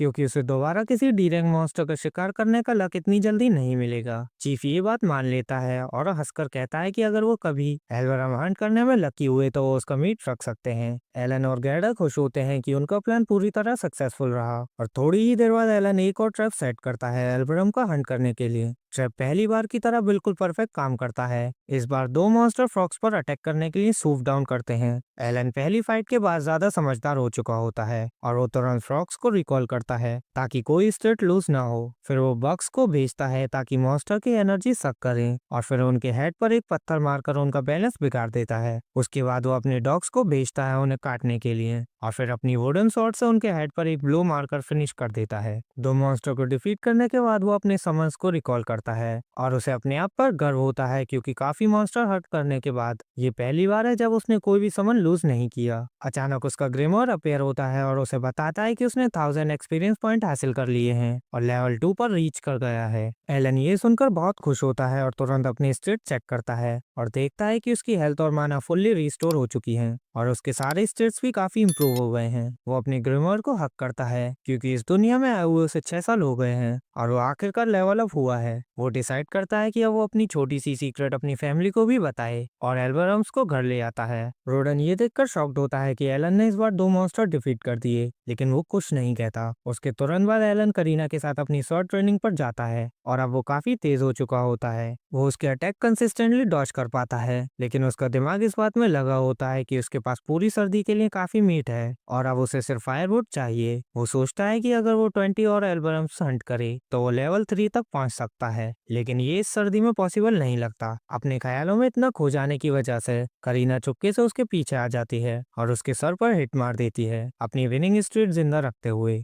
उस रात बाद में एलन अपने पेरेंट्स से बात करता है और उनसे कहता है कि अपनी सीट बेल्ट्स टाइट कर लें क्योंकि उसकी कहानी उन्हें एक इमोशनल रोलर कोस्टर पर ले जा सकती है। वो कहता है कि जब वो 1 साल का था तब उसे गॉड एल्मिया से एक ओरेकल मिला था जिसमें कहा गया था कि वो उसे पावर और विजडम देंगे। वो अपने पेरेंट्स को बताता है कि इसी वजह से वो एवरेज लोगों से ज्यादा स्ट्रांग और स्मार्ट है, लेकिन गॉड ऑफ क्रिएशन ने उसे एक बड़ा हैंडीकैप भी दिया था, कहकर कि उसे ऐसे चैलेंजेस फेस करने होंगे जो 100 लोग मिलकर भी ओवरकम नहीं कर सकते और उसे अपनी स्ट्रेंथ और विजडम का यूज करके उन्हें पार करना होगा। थेरेस ये सुनकर शॉक हो जाती है और गॉड से पूछने लगती है कि उसने उसके बच्चे को इतनी कठिन ऑर्डर्स क्यों दिए। रोडन दूसरी तरफ रिमार्क करता है कि एलन ने आज शायद एक ट्रायल पास किया है क्योंकि उसके चेहरे का जख्म हील हो चुका है। एलन को तब जाकर ये बात रियलाइज होती है और रोडन उसे बताता है कि वो जानता है कि गॉड्स के ट्रायल को ओवरकम करना कैसा होता है। अचानक थेरेसिया पूछती है कि अप्रेजल सेरेमनी के वक्त एलन के पास कोई टैलेंट क्यों नहीं था और वो एक्सप्लेन करता है कि उसे एल्मिया से इस बारे में एक और ओरेकल मिला था। रोडन उसे डांटता है और कहता है कि भगवान का नाम पूरी रेस्पेक्ट के साथ लिया करे और एलन माफी मांग लेता है और फिर आगे बोलता है। वो कहता है कि उसकी जॉब क्लास अप्रेजल सेरेमनी में दिखाने के लिए काफी नई थी और उसके स्टेट इसलिए लो थे क्योंकि नॉर्मल मेथड ग्रोथ रेट पर डिपेंड करता है जो उसके हैंडीकैप की वजह से स्लो हो गया है। उसके पेरेंट अब उसके टैलेंट को लेकर क्यूरियस हो जाते हैं, लेकिन एलन उन्हें समनर होने के बारे में नहीं बता सकता क्योंकि लोग डरने लग सकते हैं कि वो डेंजरस मॉन्स्टर को कंट्रोल कर सकता है। वो कहता है कि उसे नहीं पता कि उसका टैलेंट क्या है और वो ये बात भी छुपा लेता है कि वो किसी दूसरी दुनिया से रीइंकार्नेट हुआ था। उसकी माँ अचानक एलन को हक कर लेती है और पूछती है कि उसने पहले क्यों नहीं बताया, क्योंकि उसे लगता था कि वो साइको है जब वो हर दिन पेड़ पर पत्थर फेंका करता था, लेकिन वो बस गॉड्स के ट्रायल ओवरकम करने की प्रैक्टिस कर रहा था। रोडन उससे पूछता है कि अब वो आगे क्या करना चाहता है और एलन बताता है कि वो ट्रायल्स को सीधा फेस करने का प्लान बना रहा है। रोडन सोचता है कि ये एक अच्छा आइडिया है और उसे कहता है कि वो ब्रेव बने और गॉड एल्मिया ने उसके लिए जो चैलेंजेस तैयार किए हैं उन्हें फेस करे और अगर वो कहीं फंस जाए तो वो हमेशा उनसे मदद मांग सकता है। वो एलन से ये भी कहता है कि इस बात को सीक्रेट रखे क्योंकि अगर उस पर ओरेकल के बारे में झूठ बोलने का इल्जाम लगा तो बात बिगड़ सकती है, लेकिन रोडन गैडा को बताना चाहता है और फ्लेक्स करना चाहता है कि उसके बेटे को क्रिएटर गॉड से ओरेकल मिला है और ये चीज करीना के स्वॉर्ड लॉर्ड होने से भी ज्यादा इंप्रेसिव है। उसके कुछ टाइम बाद एलन ने बहुत सारे एल्वरम हंट कर लिए होते हैं और वो उन्हें मार्केट में गैडा के साथ ले जाता है जो उसे बिजनेस करने के सारे तरीके सिखाना चाहता है। गैडा उसे बताता है कि उनका बोर हंट भी सक्सेसफुल रहा क्योंकि कमनर्स के बिना उन्हें कोई प्रॉब्लम नहीं हुई। एलन उससे सर्फ्स और कमनर्स के बीच का डिफरेंस पूछता है और गैडा बताता है कि उनका सोशल स्टेटस अलग होता है और कमनर 60% टैक्स नहीं देते जैसे सर्फ्स देते हैं। उसके बदले वो हर एडल्ट के लिए 3 गोल्ड कॉइन्स और हर चाइल्ड के लिए 1 गोल्ड कॉइन सालाना टैक्स के रूप में देते हैं। एलन इस बात से इंटीग्रेट हो जाता है और अपना मेन सवाल पूछता है कि सब कमनर कैसे बन सकते हैं। गैडा रिप्लाई करता है कि उन्हें अपनी फैमिली के हर मेंबर के लिए लिए 10 गोल्ड कॉइन्स ट्रिब्यूट के तौर पर देने पड़ते हैं, या फिर लॉर्ड खुद उन्हें प्रमोशन दे सकता है। एलन रियलाइज करता है कि क्योंकि उसकी माँ लगातार बच्चे पैदा कर रही है, उसे जल्दी ही 50 गोल्ड कॉइन्स कमाने होंगे, वरना अगले साल ये अमाउंट 60 हो जाएगा। जल्दी ही वो लोग एक ट्रेडिंग कंपनी जाते हैं और ड्राइड मॉन्स्टर मीट के बदले एक शॉट लेते हैं। उसके बाद गैडा एलन को अलग अलग दुकानों में ले जाता है, जहाँ वो डिफरेंट आइटम्स को एक्सचेंज रेट सीखता है। अगली बार एलन अकेला मार्केट जाता है और रिसर्च शुरू करता है कि अगर वो चीजें पैसों से खरीदे तो उनकी प्राइस कितनी होगी।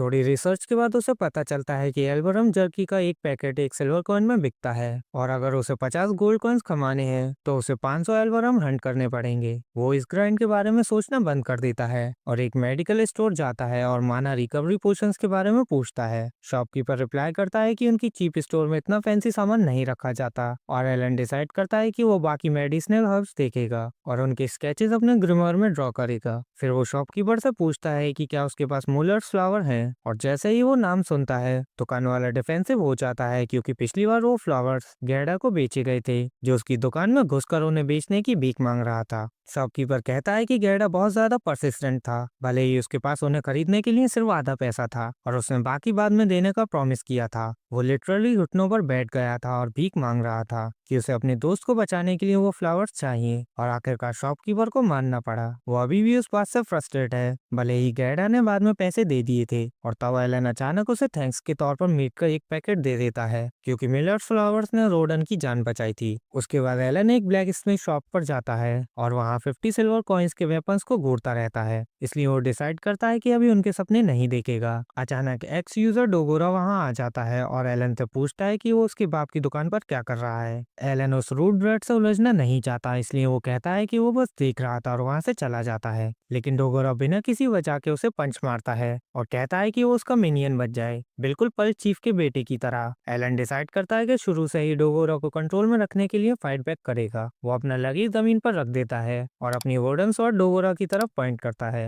और कहता है कि वो जो भी वेपन चाहे उठा ले, ताकि वो फेयर और स्क्वायर फाइट कर सके। डोगोरा अपना बेसबॉल बैट लेने के लिए भागता है, जबकि एलन और पल एक दूसरे को ग्रीट करते हैं। जैसे ही वो वापस आता है वो अपना वुडन बैट घुमाना शुरू कर देता है। एलन इजीली उसके अटैक्स डॉज और ब्लॉक कर लेता है और उसे पता चलता है कि डोगोरा के पास एक्स यूजर की अटैक पावर है, लेकिन वो करीना के मुकाबले कुछ खास नहीं है। एलन उसकी तरफ झटके से बढ़ता है और एक स्विफ्ट स्ट्राइक से उसे डिसआर्म कर देता है और डोगोरा हार मानकर जमीन पर गिर जाता है। एलन इस मौके का यूज एक स्मूथ समुराई की तरह और अफार्म करने के लिए करता है और उसे बताता है कि वो कभी न कभी वापस आकर उसकी दुकान पर ट्रेड करेगा। थोड़े दिन बाद रोडन की तबीयत सुधरने लगती है और वो दोबारा काम पर जाने के लिए तैयार हो जाता है। कुछ महीने बीत जाते हैं और डोगोरा करीना के घर पर रेगुलर विजिटर बन जाता है, जो अब सब बच्चों के लिए ट्रेनिंग ग्राउंड बन चुका होता है। पाल भी वहाँ होता है और मैच करीना के साथ प्रैक्टिस करता है, जो उस पर काफी इजी जा रही होती है। एलन रियलाइज करता है कि उसका भाई शायद एक स्पेयर यूजर बनने की स्किल रखता है, और जब वो डिस्ट्रैक्ट होता है डोगोरा उस पर एक हिट मारने की कोशिश करता है,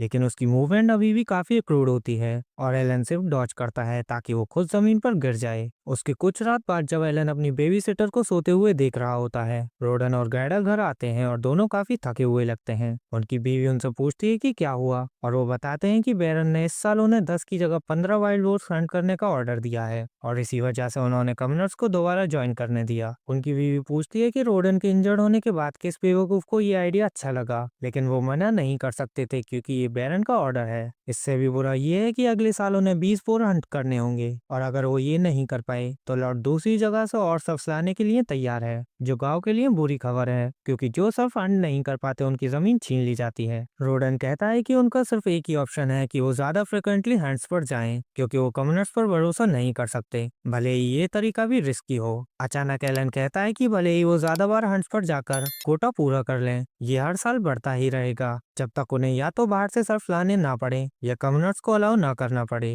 वो कहता है कि कमनर्स को अलाउ करना एक अच्छा आइडिया है, और गैडा उसे डांट कर चुप रहने को कहता है क्योंकि एडल्ट्स बात कर रहे होते हैं। तब रोडन उससे पूछता है कि वो क्या सजेस्ट कर रहा है। एलन कहता है कि उसे गॉड से विजडम का ब्लेसिंग मिला है, जिसका मतलब है काउंटलेस गेम खेलने का उसका एक्सपीरियंस। वो कॉन्फिडेंट है कि वो सबसे यूजलेस नूब को भी स्ट्रॉन्ग प्लेयर बना सकता है, और रोडन और गैडा से कहता है कि कमनर्स को उसके हवाले छोड़ दें। अगले दिन एलन विलेज गेट पर जाता है जहां बाकी सारे सर्फ कमनर्स ऑस्ट्रिच की तरह ड्रेस्ड होकर इकट्ठा हुए होते हैं। वो रोडन को वापस टीम में देखने के लिए एक्साइटेड होते हैं और उसके बेटे के उनके साथ जुड़ने को लेकर भी। रोडन उन्हें बताता है कि वो हंटिंग स्ट्रेटेजी अडॉप्ट करने वाले हैं जो एलन ने कम अप की थी, लेकिन वो अभी इतना बड़ा नहीं है कि एक्चुअली हंटिंग ज्वाइन करे, इसलिए वो साइडलाइन से उन्हें वॉच करेगा। जब एलन पोलाइटली हंटर्स को ग्रीट करता है और ऑब्जर्वर का रोल एक्सेप्ट करता है, तब भी वो दिल से टीम ज्वाइन करना चाहता है और ग्रेट बोर्ड्स को डिफीट करके एक्सपीरियंस पॉइंट लेना चाहता है। लेकिन वो रोडन को कन्विंस नहीं कर पाया कि उसे हंट ज्वाइन करने दे और एंड में वो मुश्किल से साथ आने की परमिशन ले पाया। एलन सोचता है कि अभी हंट ज्वाइन करना सबसे इम्पोर्टेंट चीज नहीं है और उसका फोकस कमनर्स को प्रॉपरली ट्रेन करने पर होना चाहिए ताकि कोई भी उसके डैड की तरह इंजर्ड ना हो।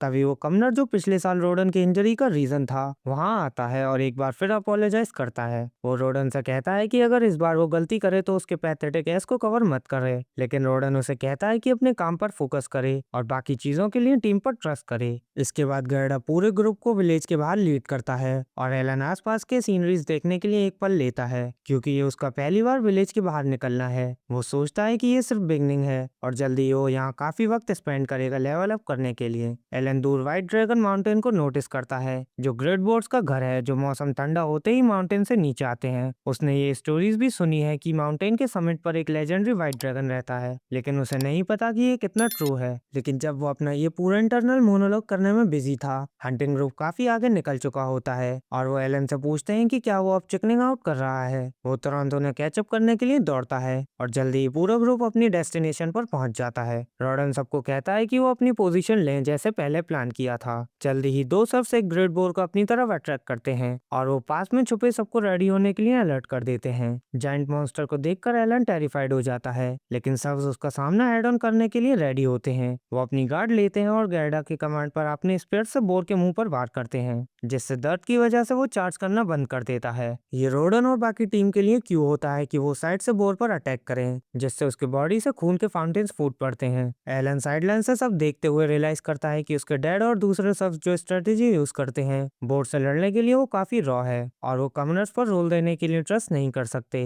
वो डिसाइड करता है कि वो चीजें अलग तरीके से करेगा और जैसे ही वो रियलाइज करता है कि बोर अपनी डेथ के करीब है, वो कमनर्स को आगे रश करने और अटैक करने के लिए कहता है। कमनर्स उसका कमांड फॉलो करते हैं और सब के साथ ज्वाइन करते हैं क्योंकि उन्हें बस एक हिट लैंड करना होता है अपना शेयर ऑफ एक्सपीरियंस लेने और लेवल अप करने के लिए। सर्फ सब भी कॉन्फिडेंट नहीं होते कि विम्स को स्पेयर पकड़ने दें, लेकिन लकीली कुछ गलत नहीं होता और कमनर्स बोर को एक बार स्टेप कर देते हैं गिरने से पहले। कमनर्स अपने बॉडी में पावर फ्लो होती महसूस करते हैं और रियलाइज करते हैं कि उन्होंने अपनी लाइफ में पहली बार लेवल अप किया। सर्फ भी सेलिब्रेट करते हैं कि कोई एक्सीडेंट नहीं हुआ और उन्होंने सीजन का पहला बोर्ड सक्सेसफुली हंट किया। एलन खुश है कि उसकी स्ट्रेटेजी वर्कआउट हुई, लेकिन वो अब भी पिस्ड है कि टीम का स्ट्रेटेजिस्ट होने के लिए उसे कोई एक्सपीरियंस नहीं मिला। तभी कमनर्स उसके पास आते हैं और उन्हें लेवल अप करने में मदद करने के लिए थैंक यू बोलते हैं बिना किसी की लाइफ को डेंजर में डाले। एलन उनके ग्रेटिट्यूड पाकर ज्यादा हैप्पी महसूस नहीं करता क्योंकि वो उनके एक्सपीरियंस पॉइंट का कुछ हिस्सा लेना ज्यादा प्रेफर करता। कुछ दिन बाद एलन कुछ विलेजर्स की मदद करता है वेल से पानी निकालने में और वो उससे पूछते हैं कि क्या वो फिर से हंट ज्वाइन करेगा।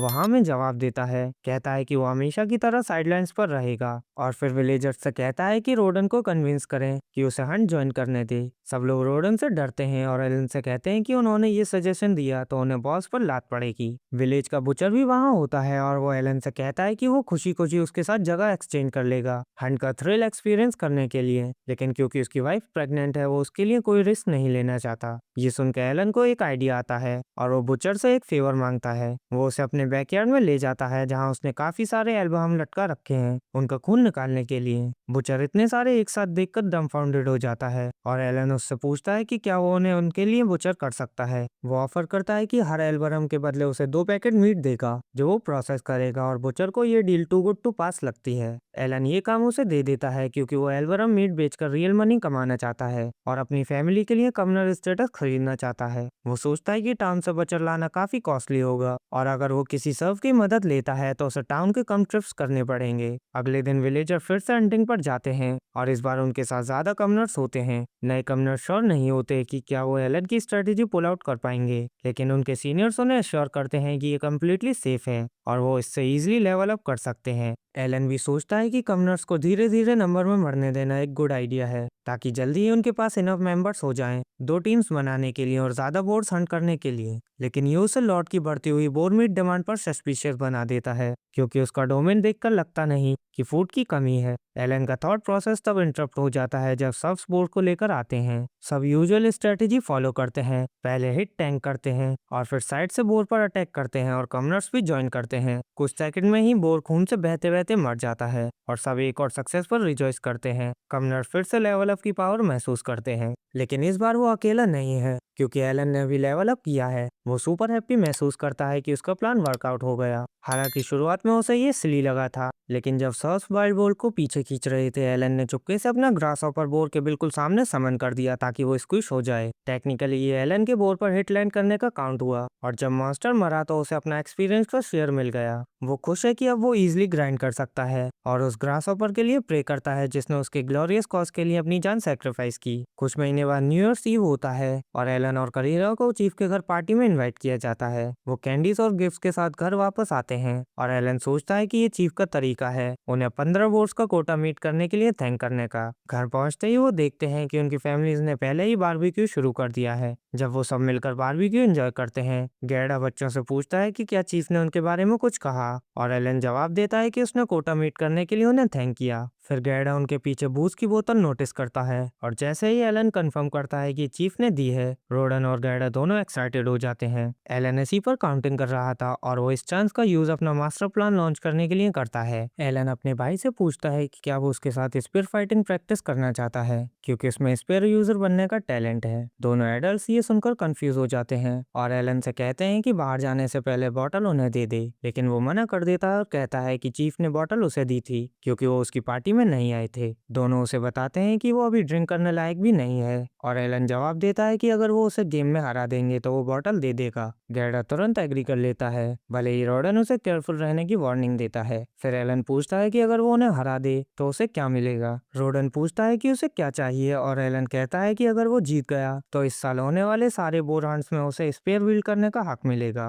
रोडन गैडा को ऐसी नजर से देखता है जैसे समझ गया हो कि उन्हें खेल लिया गया है, लेकिन अब वो अपनी बात से पीछे नहीं हट सकते। वो एलन की कंडीशन मान लेते हैं और पूछते हैं कि कौन सा गेम खेला जाएगा। एलन कहता है कि वो आर्म रेसलिंग खेलेंगे, और दोनों आदमी सोचते हैं कि ये तो उनकी जेब में है। गैडा पहले आगे बढ़ता है और एलन से कहता है कि वो उसके खिलाफ बिल्कुल भी होल्ड बैक नहीं करेगा, क्योंकि लाइन पर बूज लगा है। लेकिन उसे पता नहीं होता कि एलन ने अपनी समन कार्ड स्टॉक करके रखी है ताकि अपनी फिजिकल स्ट्रेंथ बफ कर सके। जैसे ही कॉन्टेस्ट शुरू होता है, गैडा डोमिनेट करना शुरू कर देता है, लेकिन फिर एलन अपनी रियल स्ट्रेंथ यूज करता है और उसे पीछे धकेल देता है। गैडा पूरी ताकत लगाकर भी उसकी स्ट्रेंथ रेजिस्ट नहीं कर पाता और एलन उसका हाथ टेबल पर स्लैम कर देता है। अपने अंकल को उसकी गर्ल के सामने एम्बेरेस करने के बाद एलन नेक्स्ट मैच के लिए अपने डैड को चैलेंज करता है। जब दोनों हाथ पकड़ते हैं, एलन इमोशनल हो जाता है जब उसे अपने डैड के रफ और कोलाज्ड हाथ महसूस होते हैं जो फैमिली के लिए इतनी मेहनत करते हैं। रोडन भी सेंटिमेंटल हो जाता है कि उसका बेटा भी इतना स्ट्रांग हो गया है कि उससे कम्पीट कर सकता है, और एलन चाहता है कि वो उसे दिखाए कि अब वो फुल फ्लेज एडल्ट बन गया है। लेकिन जैसे ही कॉन्टेस्ट शुरू होता है, वो रोडन का हाथ जरा भी हिला नहीं पाता और रोडन आसानी से उसे डिफीट कर देता है। एलन रियलाइज करता है कि वो अपने डैड के खिलाफ जीत नहीं सकता, जिनके अटैक्स स्टेट शायद 300 से ऊपर होंगे।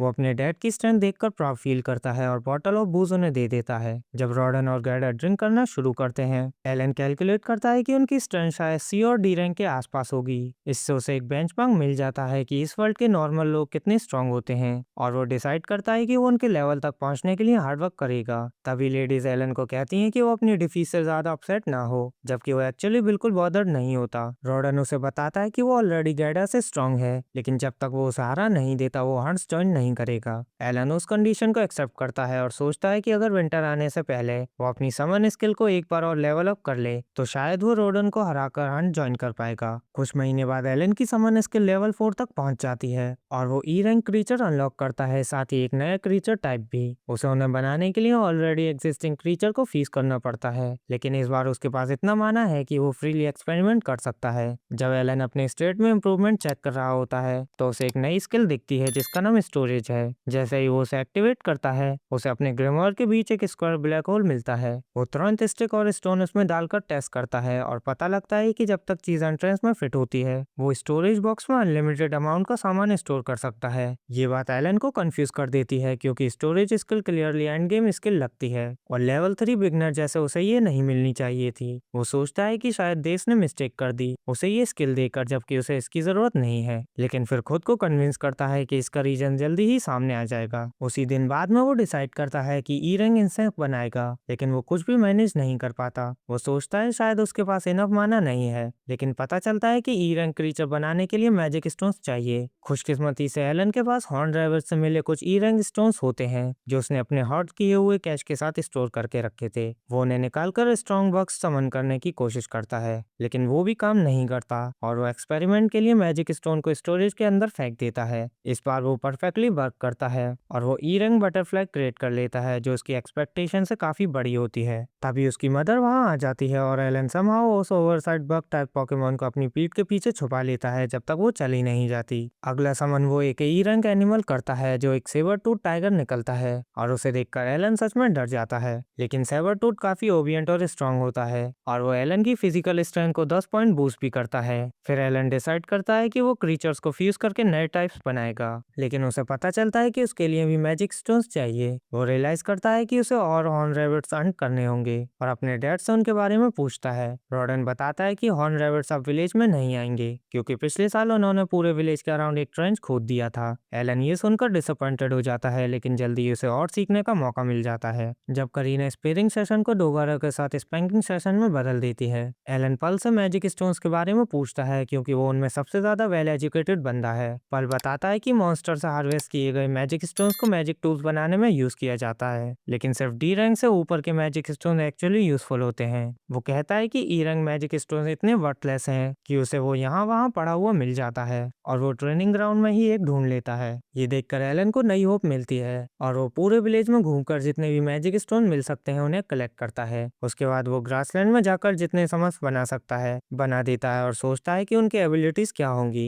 एक तेज हवा का झोंका बर्ड का कार्ड उड़ा देता है और उसका हॉक बाहर आकर उसे डेंजर के बारे में वार्न करता है। तभी एक बेबी बोर उस पर अटैक करता है और उसे जमीन पर गिरा देता है, लेकिन उसका ग्रास टाइप समन उसे हील कर देता है। बटरफ्लाई बोर को ट्रांस में डाल देती है जबकि सेबर टूथ उसे फिनिश कर देता है और जब दूसरा बोर उस पर हमला करता है तो एक बोर टाइप क्रीचर उसकी डिफेंस में बाहर आ जाता है। लेकिन ये सब एलन का दुलू बना और हमारा टाइम वेस्ट करना था क्योंकि वो सोचता है कि समनर को ऐसे ही फाइट करना चाहिए। उसे पता है कि इस वर्ल्ड में गेम प्ले गाइड्स नहीं है और उसे सब कुछ खुद ही फिगर आउट करना होगा। वो महसूस करता है कि हर क्रीचर क्लास का कॉम्बैट में स्पेसिफिक रोल होता है और वो अपनी स्ट्रेटेजी उन रोल्स के अराउंड बेस करने का डिसाइड करता है। एलन अपने सारे क्रीचर्स को बुलाकर सोचता है कि इंसेक्ट्स एनिमी पर डिबफ्स लगाते हैं जबकि बीस डैमेज देते हैं, बर्ड्स इंफॉर्मेशन गैदर और रिले करते हैं, ग्रास टाइप हील करते हैं और स्टोन टाइप समन डिफेंस करते हैं। वो रियलाइज करता है कि वो अकेला ही एक पूरी पार्टी का काम कर सकता है और इसी वजह से समनर ग्लास का पोटेंशियल इतना हाई होता है। अब उसे समझ आता है कि स्टोरेज स्किल उसे इसलिए दी गई थी ताकि वो हमेशा हजारों मैजिक स्टोन सेफली अपने साथ कैरी कर सके और वो कसम खाता है कि वो दुनिया का सबसे स्ट्रॉन्ग पर्सन बनेगा।